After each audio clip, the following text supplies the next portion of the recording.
The year is 1994. The year is 2007. The year is 2013. The year is 2022. If you're a JRPG fan, you know this game. This masterpiece that is always overshadowed by its flashier brethren. Final Fantasy VI is a game that is simple at face value, but beneath the surface dives into themes and plot lines that were never really touched upon in video games at the time of its release. This subverted many expectations. Beginning the game, we learn of the Empire and their attempts to conquer the world with brute force. And we follow the story of a young woman named Terra as she breaks free from the Empire's control and joins rebel forces to fight back against them. She gains friends and allies along the way through her journey, and it's through the points of view of those very friends and allies that we see the real impact war has on their world, drawing very distinct parallels to our own. The Empire paints a very brutal picture through inexcusable barbaric acts. They maim and kill indiscriminately, hold prisoners, extract the life force of magical beings, and even poison whole castles of men, women, and children. They destroy any obstacle in their way, all for the sake of power. These committed atrocities are awful, but this isn't our JRPG.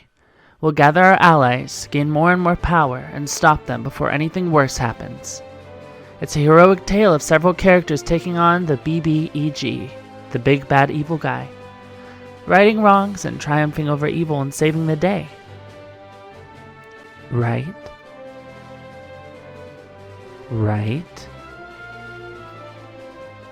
Wrong. Once you reach what you think is the end of the game, one of the biggest rug pulls in gaming history happens. Act 1 is ending, and Act 2 has just begun. You lose. The bad guys win, and the world is destroyed. All of your effort for naught. Your allies are now scattered and strewn about the wind, across the whole entire world.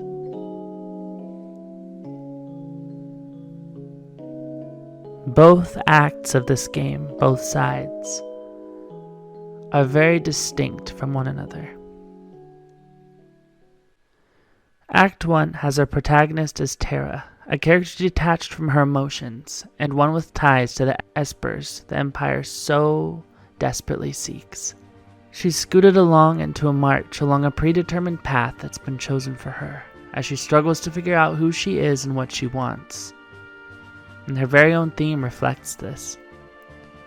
The cadence of a slow and steady march forward, evoking a feeling of persistence and a will to keep moving. These qualities reflect our own state when beginning the game for the first time. Our path is chosen. We have to keep moving. We're learning about the espers, and we've yet to form any attachments to the characters we're just getting to know.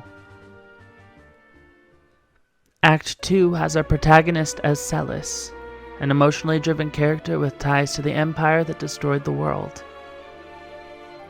In the second act, the world opens up to us. After the first hour or so, we get to choose where we want to go and what we want to do. We no longer have a set path, and we're emotionally attached to these characters we've now spent some time with.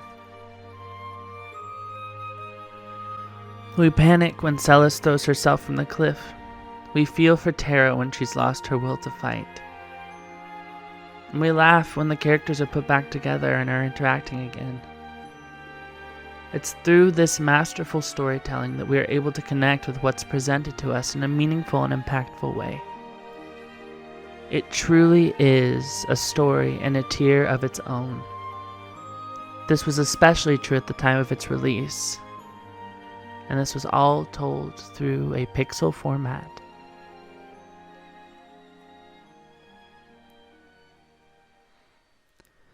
I know that a lot of people have played this game and love this game, but I still find it to be underrated.